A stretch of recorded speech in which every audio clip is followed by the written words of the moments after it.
doesn't want to drink. He does. I don't. You do. I don't. You do. I don't. You do. You probably remember this as the wild cartoon you watched on TV as a kid. But here's the thing most people don't know. This rabbit was never meant for children. Disney knew it. The studio executives knew it. That's why they refused to put their own name on it. By the end of this video, you'll understand how one of the most beloved family movies of the 80s was actually an adult noir thriller, and how Disney spent the next decade desperately trying to convince parents otherwise. Let me take you back to June 22nd, 1988. Robert Zemeckis and Steven Spielberg just dropped a bomb on Hollywood, a movie that cost somewhere between $50 and $70 million, massive for the time. That mixed live action with animation in a way nobody had ever seen before.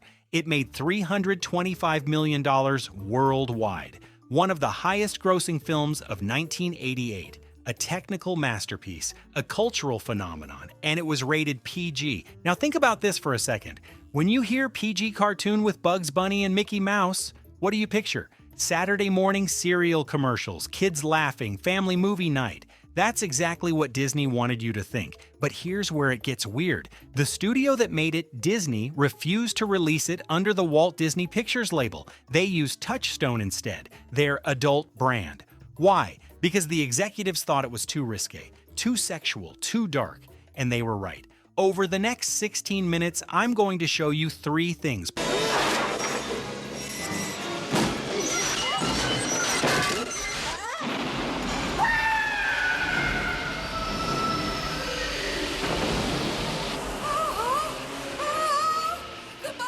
Part 1. How Roger Rabbit was born as an adult noir film that had nothing to do with kids. Part 2. How Disney slowly rewrote the character's identity through shorts, merchandise, and abandoned TV projects to make him feel like Saturday morning material. And Part 3. Why a movie like this could never ever be made today. If you grew up with Roger Rabbit on VHS, if you've ever wondered why it feels so different when you watch it as an adult, or if you just want to see how Hollywood manipulates nostalgia, hit that like button and subscribe. Turn on notifications. You're going to want to see where this goes.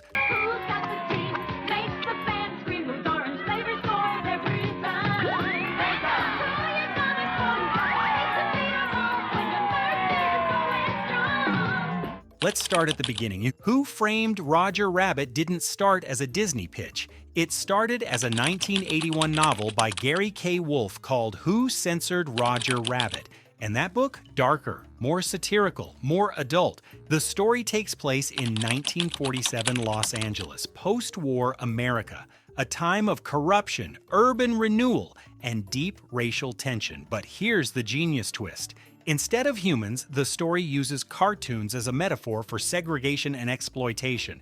Toons live in Toontown, a separate neighborhood. They're second-class citizens. They work in entertainment, but they're controlled by human studios and businessmen. They can't own property. They're literally drawn into contracts they can't escape. Sound familiar?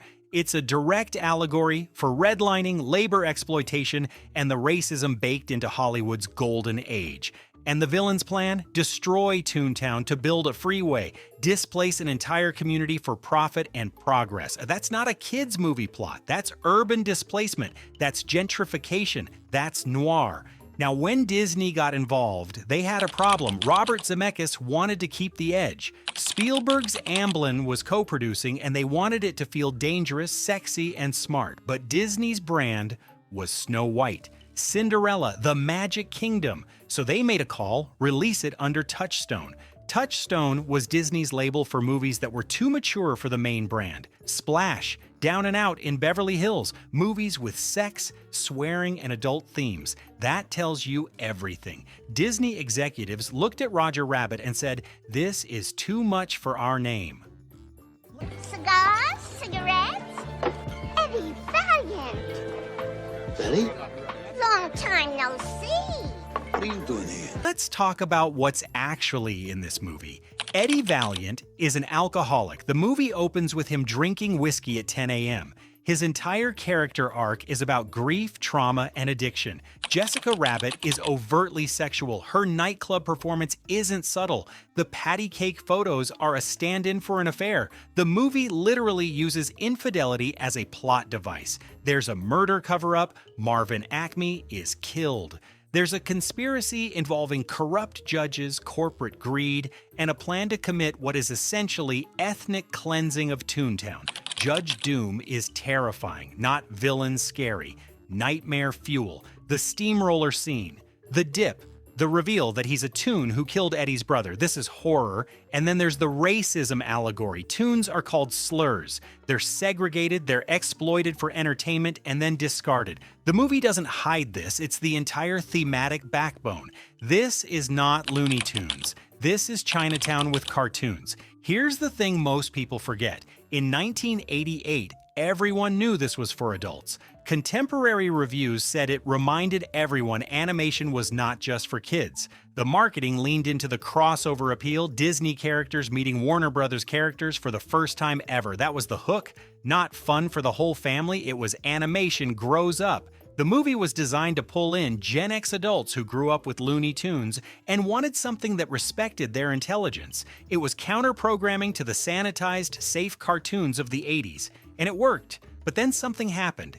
Disney looked at the box office, looked at the merchandising potential, and realized, wait, kids love this too, and parents are buying toys. What possibly happened to you to turn you into such a sourpuss? You want to know? I'll tell you. A Toon killed my brother. A Toon? No. That's when the rewriting began.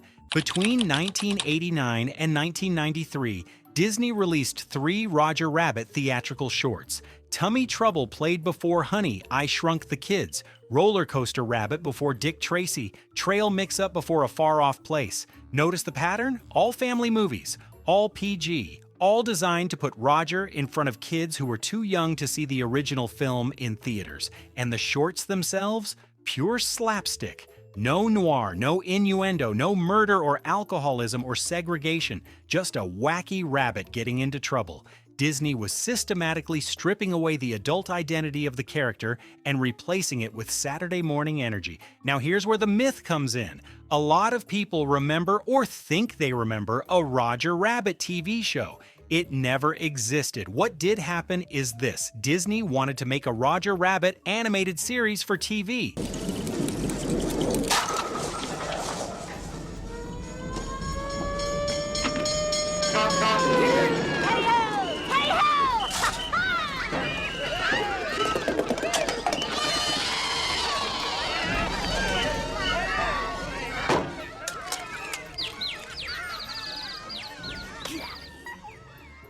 They developed concepts, they pitched ideas, but they couldn't do it. Why?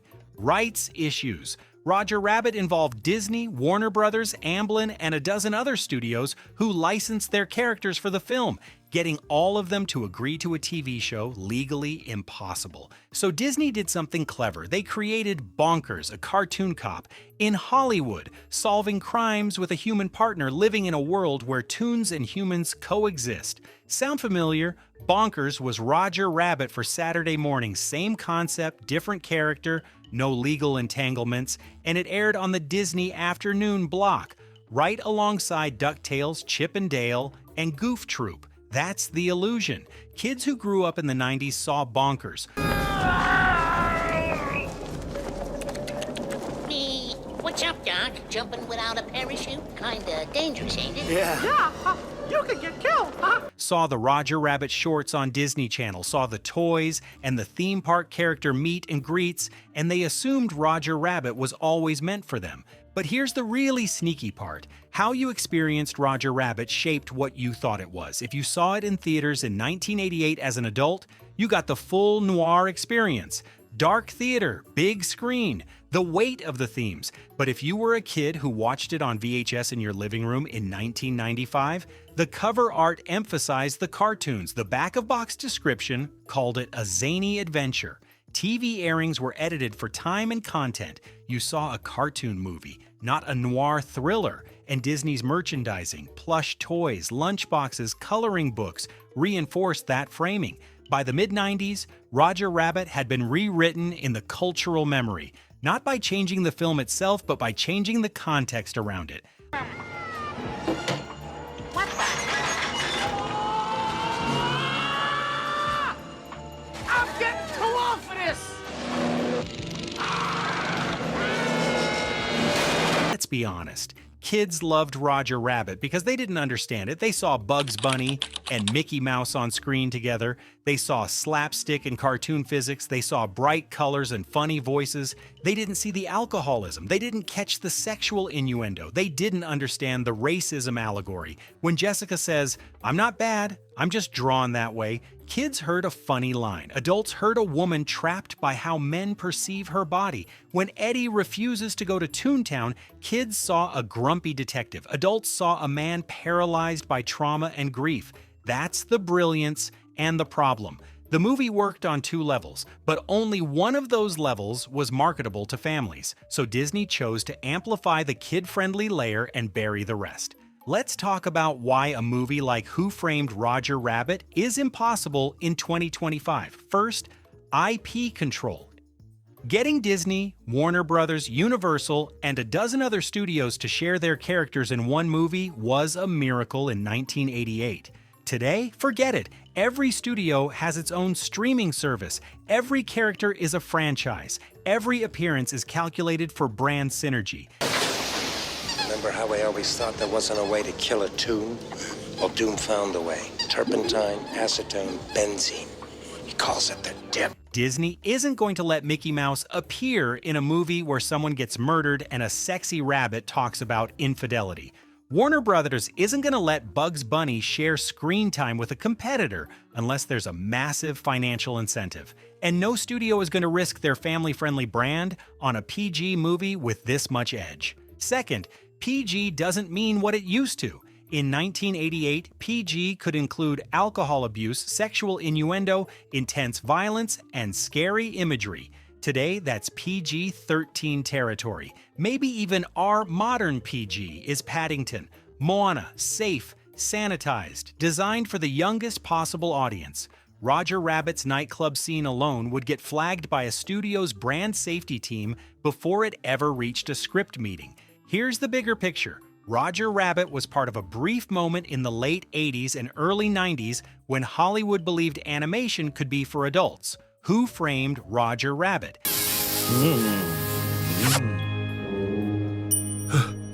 Oh, thanks, Frogger. Wait a minute. Who are all of you? We're friends of Vanellope's. Yeah, and any friend of Vanellope's is a friend of ours. You're welcome.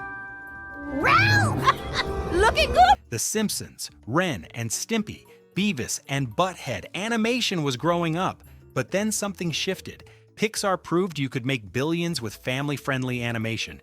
DreamWorks followed. Disney doubled down on princess movies and Marvel. And adult animation got pushed to niche corners. Today, Oh my God, it's Beyonce! Is this what it feels like to be Batman? Because I feel like a superhero right now.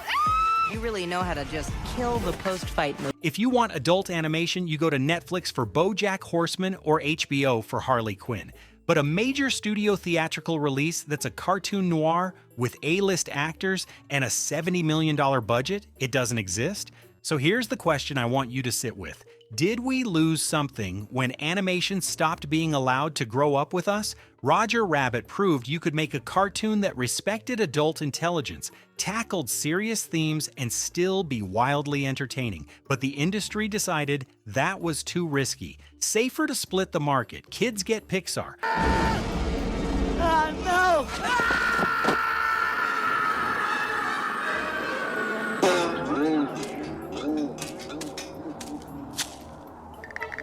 Oh, look, piggies. Hi, Tweety. This little piggy went to market. This little piggy stayed home. No. This little piggy had roast beef. And this little piggy had... Adults get live action, animation stays in its lane, and Roger Rabbit, the character who broke all the rules, got rewritten into a Saturday morning mascot. So that's the story. a movie that was never meant for kids, released under a different studio name because it was too adult for Disney, then slowly repackaged and softened until an entire generation remembered it as family-friendly. The film didn't change, the framing did. Now I want to hear from you. How old were you the first time you saw Who Framed Roger Rabbit? Did you watch it as a kid and only realize the adult stuff years later? Going up, sir. Mind the step, sir. Hold on, sir.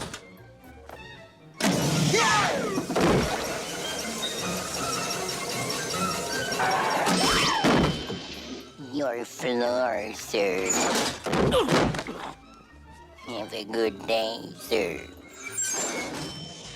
Or were you old enough to catch it all the first time? Drop your answer in the comments. I read every single one. If this video made you rethink a childhood memory, hit that like button. If you want more deep dives into the cartoons and movies that were rewritten for us, subscribe and turn on notifications. Thanks for watching. I'll see you in the next one.